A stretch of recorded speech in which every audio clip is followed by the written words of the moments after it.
right, everybody, welcome in. My name is Adam, and I'm glad to be back here, also known as at YFC Sports V12. I'm joined by my guy, Josh Salway at YFC Sports JSal10. Josh, you're joining us. I think this is kind of your first live stream, and we're kind of you're a newer addition to our team, and so welcome in, brother. I'm happy to have you in. And how are you doing this evening?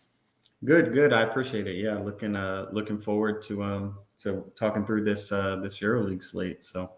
Yeah, 100%, man. So, we're going to shake some rust off here as we're getting back in. We're going to be developing, some more streams. And what we're finding out is that you guys are really, really going to be looking forward to some, niche sports, right? Euroleague, soccer, golf. There's Prize Picks info that's really big right now. So, I know that you're covering Prize Picks now for the site. Euroleague basketball, you have golf articles out, man. You see, you're definitely pumping out that content. I want to encourage people, if you are not already currently doing it, be sure to check us out at www.yourfilterschoice.com. I'm going to post in the comments our free Discord links. You can join that as well. Our Discord is free. If you do want to go premium and have access to all premium content, and you want to look on the website, everything on the articles that is premium, you'll be able to unlock with that subscription. That's all sports, guys. Best price in the business. YFC, yourfilterschoice.com. Our partners, Prize Picks and PointsBet. Obviously, we want to cover prop betting for you guys. We're going to be covering all the main sports as well. NFL, NBA is going hot right now, NFL playoffs. So baseball is right around the corner. That's always a very profitable sport for us. And then obviously soccer. If you guys are part of the team or you're following it, World Cup was very good to me. So obviously this soccer, is going to be something that I'm going to be covering as well and helping out with other sports. So that's a lot of me talking, but we're here for Euroleague basketball, and we want to get you guys a little, 20-minute nugget where you can kind of follow the slate that we have for January 19th, which is going to start at 12:45 Eastern time. 5-game slate, Josh. You're going to be covering our positions by guard, then forward. We're going to talk a little bit about slate overview. You're going to talk about the game. So, guys, if you have your notepads, your pens, your pencils, your paper, get it ready. Josh, show's yours, man. Talk about guards and a little bit about these games for tomorrow's slate. Awesome. Yeah. So thanks, Adam. The tomorrow slate, we got a 5-game slate. It should be mostly high scoring contest. I dug in a little bit, and I think we have like the 8 worst defenses in EuroLeague all playing of the 10 teams. Right. So, that's good news. Some high totals. There should be some offense. So obviously we'll kind of make note as we talk through the games and making sure we know which games are going to feature a lot of offense and not a lot of resistance on the defensive end, right? Yeah, the first game on the slate, we have Alba Berlin and MTA, which is Tel Aviv. From a guard perspective, right? For Alba, Jalen Smith has been kind of creeping up. I think he's always been good, but he's finally getting some minutes to back it up a little bit. And it's a pretty good matchup, right? Tel Aviv is 14th in defense out of 18 teams. So Smith is a good play. The other guard there is Low. His price has crept up a little bit, but the news to watch is really Blatt. So Tamir Blatt's their backup guard that comes off the bench, plays quite a few minutes. He's questionable with a hand injury. So I think if he doesn't go, Smith is the guy usually without anything. But I think if Blatt doesn't go, we may see Low play, closer into that 30-minute range, which puts him at a pretty good value. He comes in right below 9K, so that'd be a pretty good spot for him. And there may be a value guard to go look at, but with Smith and Low already being heavy minutes, I think they just pour the minutes into those guys, really. Yeah. So let me ask you this. With EuroLeague, some of these guys have not played before. This might be their first time, obviously, jumping in. The difference between EuroLeague and then NBA, one of the biggest things to cover is that EuroLeague, this is kind of more or less like if you guys follow soccer, like a Champions League, right? These are teams from all over Europe, different parts, and they're pretty much all stud teams in their respective leagues, right? And these guys come in, they still play their domestic games, whether they're in Spain, Turkey, Germany, wherever, right? And so then they come in and they obviously are playing, and it's supposed to be the best of the best kind of competition. You're going to see a lot of former NBA players. Luka Doncic was obviously a huge EuroLeague guy, and then he came up as a kid, and then obviously he's the phenom that he is now. So we're going to see some a little bit of crossover, like you see guys like Baldwin, and we talked about like Mike James and different guys on there. So in regards to translating their NBA knowledge to EuroLeague, what do you feel is what you're looking for? Is it minutes? Is it points per game? I mean, opportunity? Right. What is the most important thing for you? Yeah, so minutes is a big thing, and it's not so much starting, right? EuroLeague's pretty interesting, where you have some of the best ballers in the league that come off the bench and they'll play 30 minutes, right? And keep in mind, in EuroLeague it's 4 10-minute quarters, so it's only 40 minutes, not 48. Right. So a guy playing 30 plus minutes, that's pretty huge, right? It's all about opportunity. And the second biggest thing with EuroLeague is it's a lot more unknowns than the NBA, right? The rotations are not tight. 12 guys may see the court, but one guy may start, but he might only be playing 8 minutes a night, right? So, so you really want to focus on the minutes, not so much starting, not starting. And obviously be a little careful with a lot of the news, right? It's pretty late breaking news. A lot of players will be questionable, and you may not know until the game's about to start and they're not suited up on the sideline, right? Right. So those are kind of the differences, at least from a DFS perspective, right? And then I guess another thing is, right, it's a 6-man lineup, and it's just guards and forwards with one utility spot. The teams have centers. They do play with centers in EuroLeague. They're all marked as forwards, right? So so that's kind of something to, when you're looking at forwards, to kind of differentiate. That can kind of help you find that edge if you know it's an actual forward versus a center, and how opposing teams, right, defend the position. So yeah, one good thing, and just like I said, we're going to start flying through these games, but just kind of to mention is we talked about domestic league, right, about these guys playing. In EuroLeague, it's kind of weird because you can actually have guys playing for you that are only registered for EuroLeague, and they don't actually even play in the domestic league at all. That's very common as well. So sometimes it's very hard. You have to really pay attention to trends of like guys that are playing heavy minutes in domestic, and then they only played 5 or 6 minutes in EuroLeague. There's a reason why for that. So I get my information from Flash Score. Obviously, there's a lot of different ones out there that carry these domestic league logs and stuff like that. So definitely source that information out. Join the Discord. The chat has the link in there, guys. That's where most of the information is going to be for you. So I'm going to let Josh keep rolling here. Let's talk about the rest of these games on the slate. Yeah, so flipping to the other side of that Berlin MTA matchup. So on the MTA side, Lorenzo Brown, he's probably an all-star in EuroLeague. He's a baller. He can score. Obviously, he has pretty high upside, one of the highest upsides in the league. But the second guard is Baldwin, and that's a name some of you may recognize from the NBA. But he's been working his way back. He was out for a couple of weeks. I don't think DraftKings price has probably caught up to where he's been playing now that his minutes are back up in the mid to high 20s. And he does cap a little bit of Brown's upside, right? I mean, Brown has a pretty safe floor, but Baldwin would probably be the route I go, just because you get some savings. And he's a high usage guy, right? When he's on the court, the ball's in his hands. And then the last note of guards is Adams was the one who filled in when Baldwin was out. I think his price has dropped down around $7K now, which is pretty low range for EuroLeague. And he may be someone to look at in GPP. But his minutes have gone down, right? I mean, he's seeing, 10, that was 11, 12. Baldwin and Brown are guys that are going to see 30 minutes. So really good options from that game. And like I said, that's a good game to target, right? Second highest total on the slate, 166 points, which is high for EuroLeague. So excellent. All right. Move on to the next.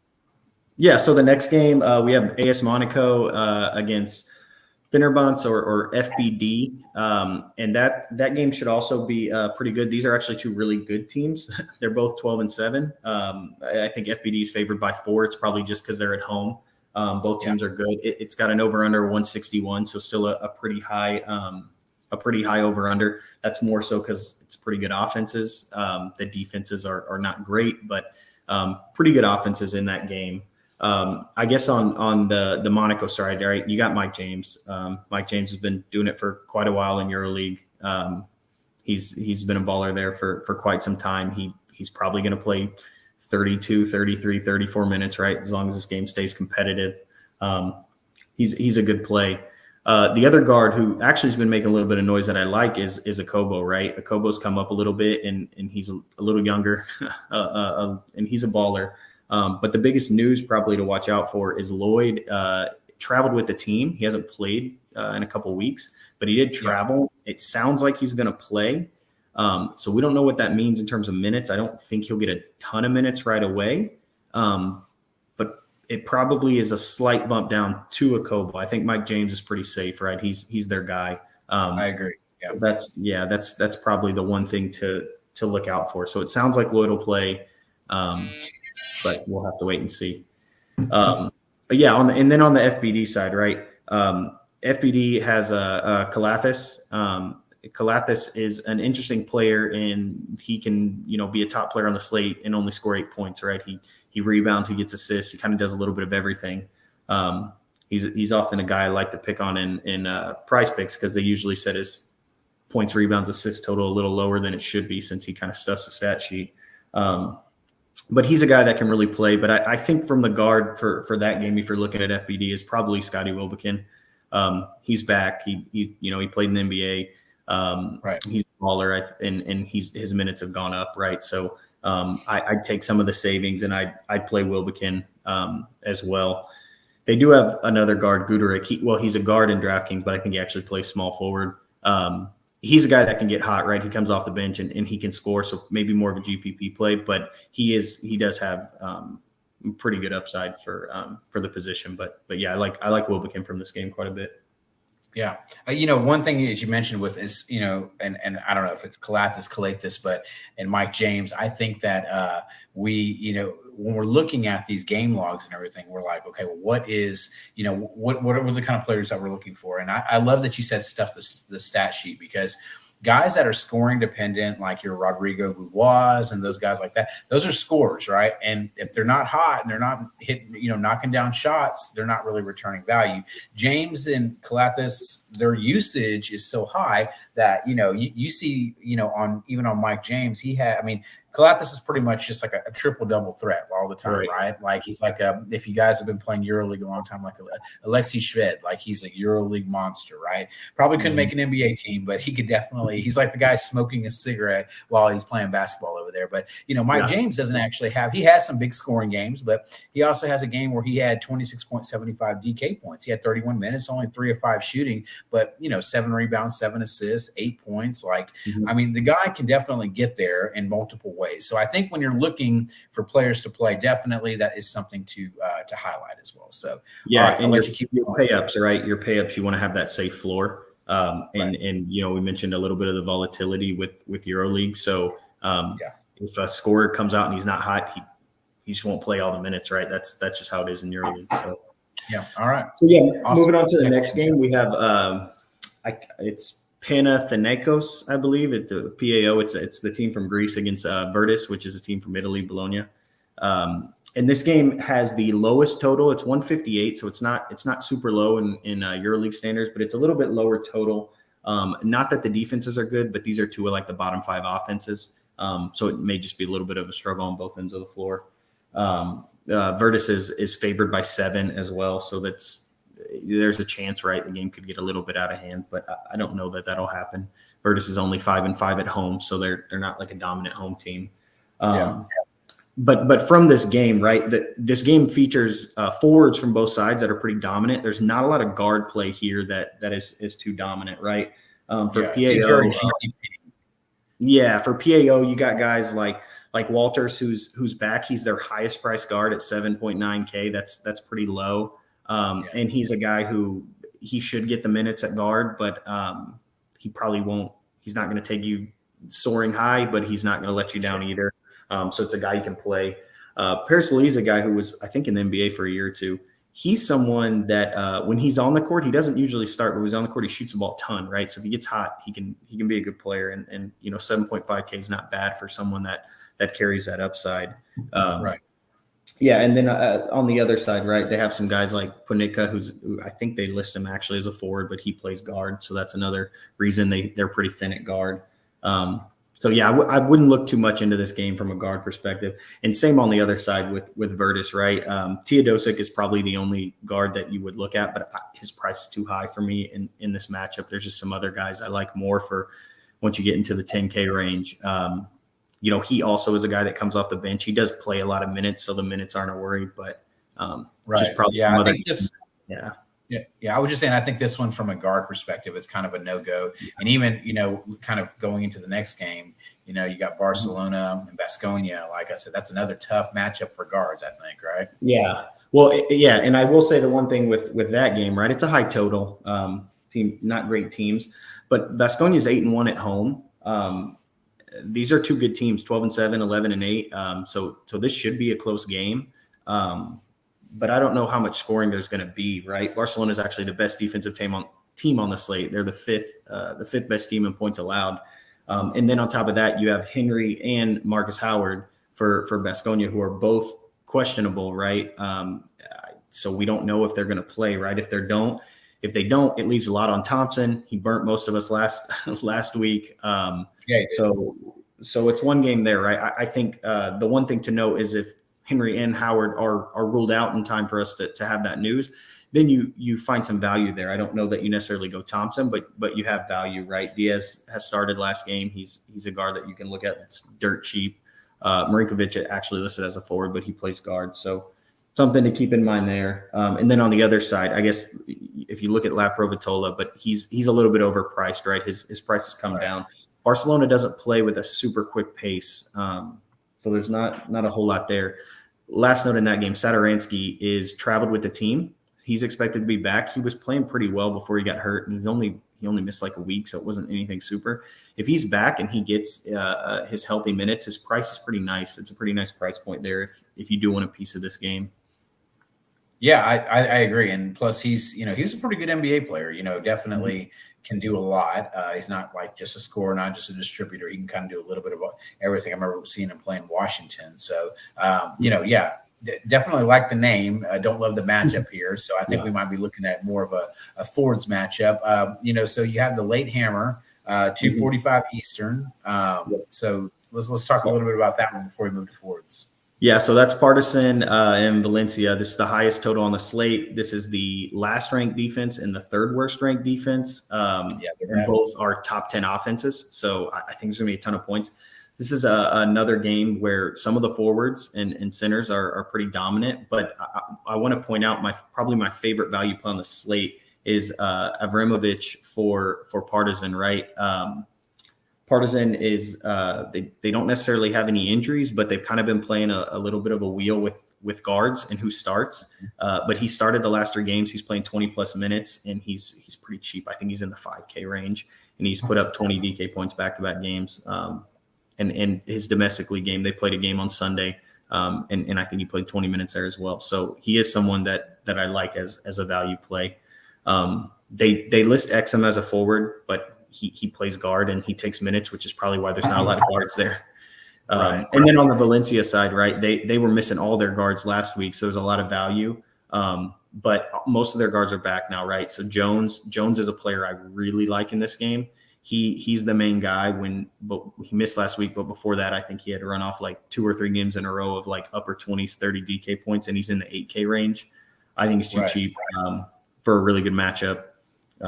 Harper's pretty risky. He's back as well, and he can ball, but I think I'm expecting him to be on a minutes limit. I think he only played like 8 minutes in their domestic league game. And then, if you want to throw a dart, Puerto starts for them at guard. If he plays well, they'll let him play 20 minutes. If he doesn't, he might play 8.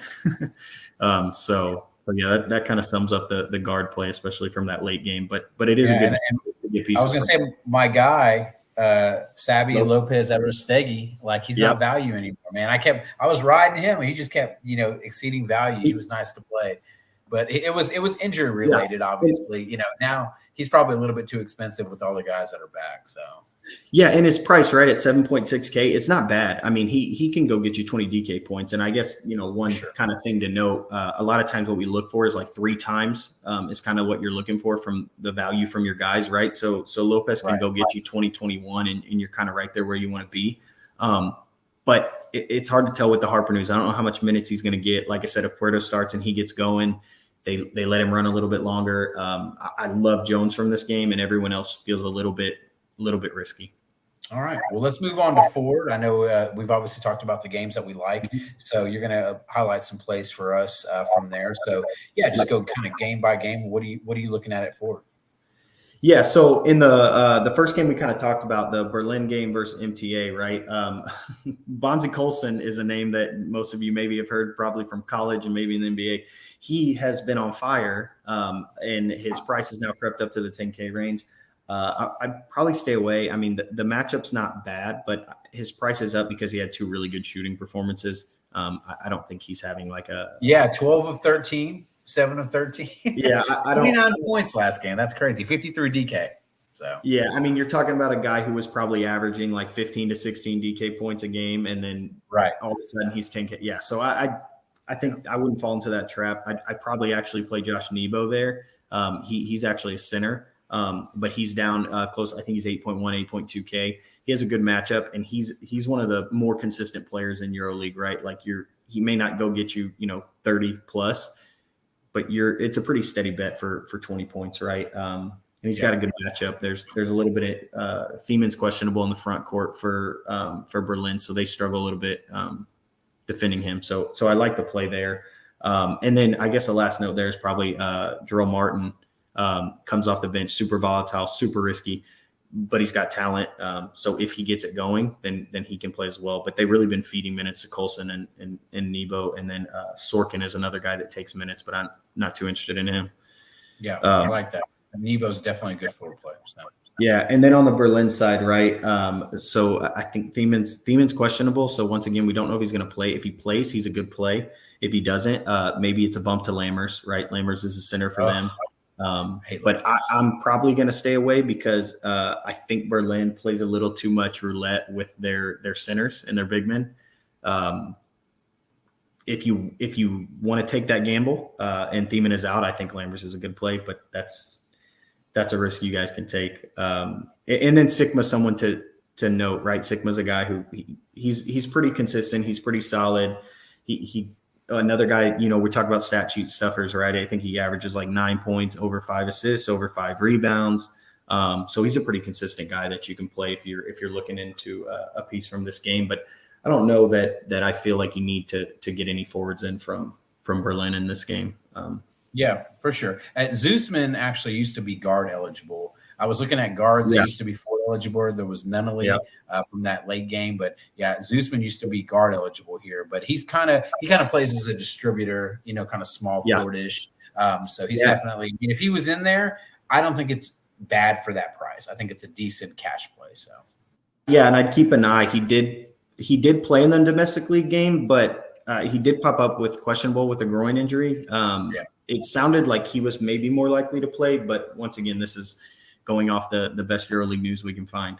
Yeah, for sure, man. So is it Jonathan Motley season for Fenerbahce as we're moving on? Yeah. I think Motley's a really good play here. He can be a little bit risky as well, right? So they happen to not start him that often. I don't know why. But the one thing that I wanted to note, and I was looking up to remind myself, I was looking at his last game because we're now in the part of EuroLeague where they're playing the same team that they maybe played this season. And he only had 21 DK points, but he only played 20 minutes, right? He's a guy that should play 30 plus minutes. And if he's getting you a fantasy point a minute and he's getting you 30 DK points, you're pretty happy. He's playing really well right now. The matchup is really nice. He's a pay up that I'm not opposed to. He carries this team, right? You got good guard play, but the rest of their forwards are just getting minutes, right? Guys like Hayes Davis, Booker, you can play them, but there's not a lot of excitement to them. It's really Motley right in the front court. He's the guy. So I do like him. I like him in this spot a lot. And then on the other side, Monte Eunice is a guy that used to play for the Rockets, so he's my boy. He just doesn't get a lot of minutes, right? He usually plays in the upper teens. I will say they do have some news. I think Dante Hall is questionable. He's a power forward. If there is an injury, maybe we see Monte Eunice creep into the 20s, and if he does, he should be good value. But that's a risk that I probably will avoid. Alpha Diallo comes off the bench for them. He's probably their best scoring forward, but a little bit scoring dependent, but could have a good game. Okay, fair enough. Yeah, in the next game, that's the game we talked about that doesn't have a lot of guards, but has a lot of forwards. So you got Dwayne Bacon and Williams, right, for PAO. For sure. Bacon is one of the best scorers in EuroLeague. He's a baller. He shouldn't see too much resistance. So I don't have any issues with with paying up for that, you are paying up. I think he comes in as the most expensive player on the slate. He's like 11.3.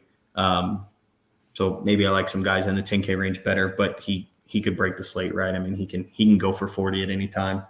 Yeah, 100%. Yeah, and then their center is I think it's Papagiannis. He's not a bad play either. He's really consistent. He's really solid. It just depends. Usually he pops off if Bacon has a little bit lower game. So you kind of pick your edge there. I'm not super high on him, but it's Right. worth a mention. Worth a mention here. Yeah. On the other side, I really like Semi Ojeleye. That's another guy. He played for the Celtics for a couple years. He's over playing for Virtus now. And once again, this is a guy who they'll run him out there, actually start him at the shooting guard position, but he's a forward in DraftKings. But I like him. He's in the 7K range, so he's kind of a mid to lower price guy. I think since he's come back from injury, I think he's going over 20 DraftKings points in like 2 or 3 straight games. He plays a good amount in the domestic league, so he's a guy that I think is a good pick from this game. If you are going with someone from this game, as we mentioned, it's the lowest total, so I don't think you have to squeeze him in, but I do think he's a really good value play.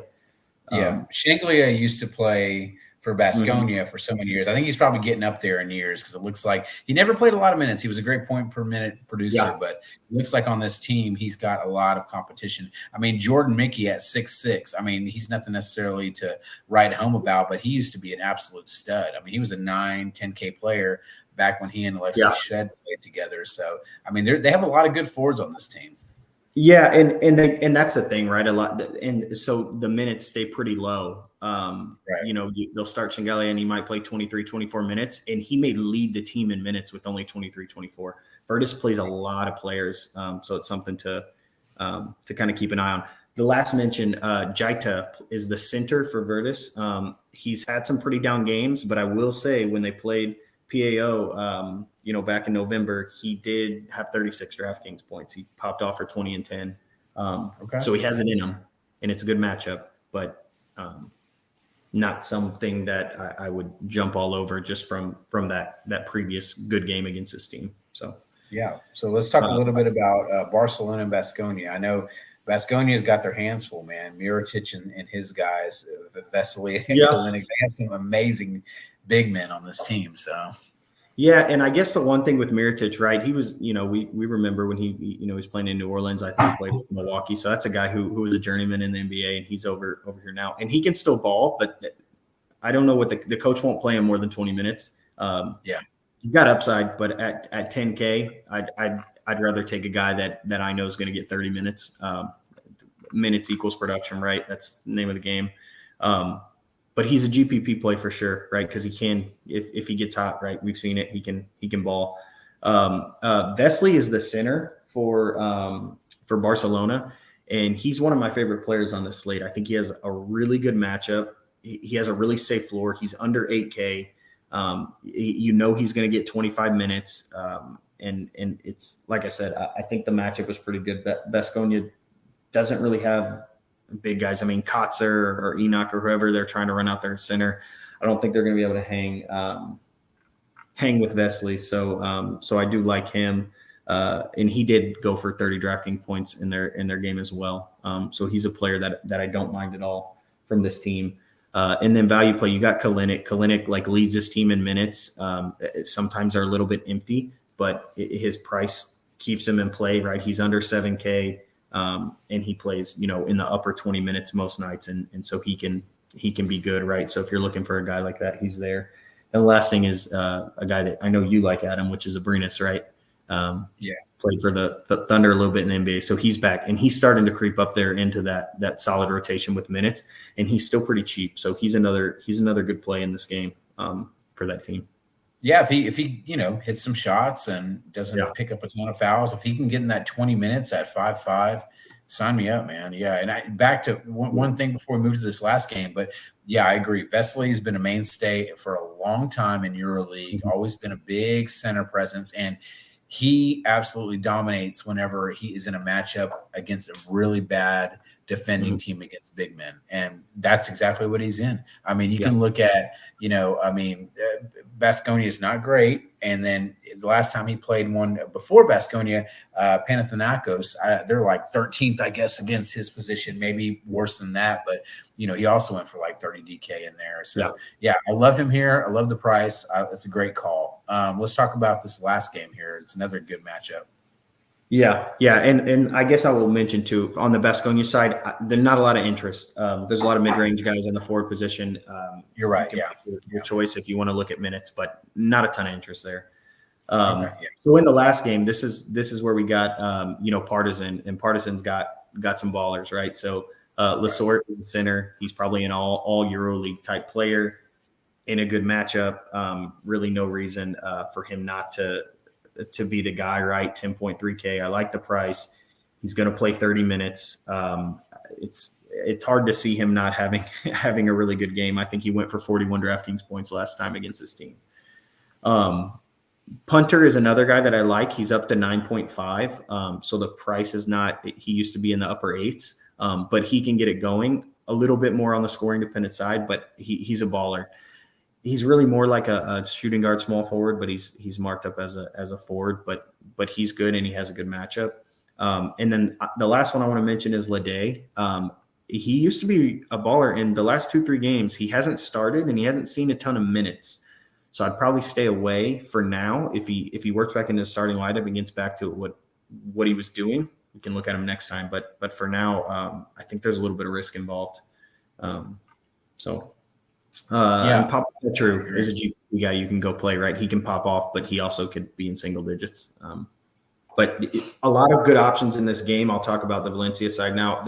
This game, the over-under is 167.5, and I think there might be more points than that. So it's just the last time these two teams played, it was 100-96, right? I mean, there are going to be points. So then on the Valencia side, right, you got Dublajevic. He's a guy that can get going, but another guy, right? If he comes off to a slow start, for some reason, their coach is not scared to not let him play a lot of minutes. And you got Webb on that side. I like Webb. I think his price, he's below 8K. He's going to start. He should play a lot of minutes. He's a really solid play. After that, you can gamble a little bit with someone like Perdilla or something.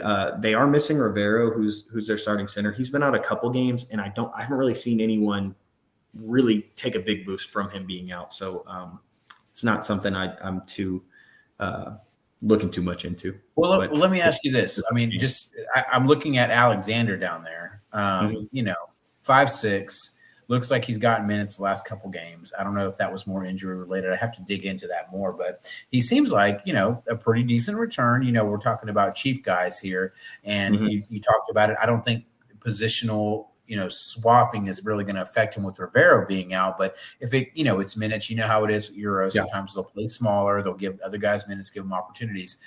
He could be somebody also, knowing this is going to be a high scoring game, these guys are going to be running. So, it's worth looking at. I'll probably dig more into some domestic logs with him and see where he's at. Yeah. And the value's good, right? His minutes are there. I know in his domestic league game, the last one I know I looked, he had a really good game, 11 points, 5 boards. He played 17 minutes. So I think he's worked his way up in the minutes. I will say this team they will run a 3-guard set sometimes when they have Harper and Jones back. And I mentioned Puerto starts. I didn't mention Red Ball, but he's a guy that plays quite a few minutes. So sometimes they end up in a 3-guard set. And so that would probably be the only thing with Alexander. If his minutes crept back down closer to like 10, I wouldn't be surprised. But if he is going to get close to 20, then that's a hard value to beat. All right, man. Love that. Well, guys, like I said, that's a lot of notes. Obviously we're going to have some more stuff that you're going to be putting in our Discord, Josh. Kind of want to transition in, you highlighted plays. You talked about in detail about the games that you like, why we're covering, this content, why you're looking at these certain players, because the numbers make sense, right? We're looking at game flow. We're looking at tight spreads. We're looking at high totals. So if you guys are doing your own research, take these notes, take what Josh is saying, and then obviously apply them to what you're doing. Look at domestic logs and everything. Josh, I do know that one of our partners, Prize Picks, right now is, they do have some plays that come up for EuroLeague. Obviously, I think it's imperative that you guys, if you're playing Prize Picks and you want an edge, you talked about it before, like they struggle sometimes making lines for some of these guys because something could pop off and all of a sudden news comes out on Twitter and you're like, dude, this guy's starting or this guy's out. That means it's a huge boost. So talk a little bit real quick about Prize Picks and then we'll kind of close this out here. Yeah, so the one thing, Prize Picks typically doesn't get their Euro plays out until a couple hours before, so they probably are going to pop out in the morning, sometime maybe around 9-10 Eastern. So that's why it's kind of important to see. And yeah, you mentioned the struggle, right? So there's not a lot of sports books that have prop lines for Euroleague. So I think that's where Prize Picks maybe doesn't have as many references to go try to set lines, pretty good lines, close to where it's going to be. So typically, yeah, we can find a couple plays we like, right? Where maybe Prize Picks isn't taking the matchup into account and they're just saying, well, this guy normally averages 10 points. Let's put him at 10.5. And then you realize he's got an awesome matchup. So yeah, within the Discord, I usually drop some plays once they drop the lines. We usually find a couple that I think just Prize Picks has a little bit tougher time, maybe setting lines with Euroleague, right?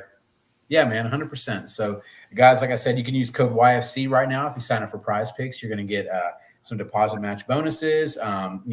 Talking about all the things. Check the comments out if you're watching us on YouTube or you're watching us on Twitch. Be sure to hit the like and subscribe. If you hit that bell for notifications, you're going to, anytime our channel does drop video content, especially with things like you're looking for niche content like EuroLeague, soccer, golf, all of our other sports that we're going to start doing in regards to Prize Picks and having this live content out to you guys. We really want to do this, and you can show some love, give us that like, give us that thumbs up. We would appreciate it much. Josh, man, I really appreciate your time. I know, obviously, you and I share the same time zone, same city, and we're here later at night. I appreciate you spending time with us, and man, we're looking forward to making some money tomorrow. If you guys are interested, you like what you're hearing, go reserve some contests, man. Jump into that free Discord. Obviously, most of our content that we're putting in is in our premium chats, whereas most of the time where you can find our coaches. However, this week we are putting everything in our general chat. I know it's free content. I don't know if that's still the case. I don't know when the cutoff date is. I should know that, but I don't. But I will find out, guys. But yeah, we appreciate you. Josh, thank you, man, so much for being with us, and I appreciate everything that you did. That was amazing content, man. Yep. All right. Well, yeah, and good luck to all you playing the slate tomorrow. Absolutely. Guys, this is yourfilterschoice.com. Check us out. You have our Twitter handles below at YFC Sports JSal10, for Josh at YFC Sports V12, for myself, Adam. Guys, we appreciate you as always. Thank you. And we'll see you in our Discord, man. Let's make some money and have a good night. Thank you. Yep. Thanks.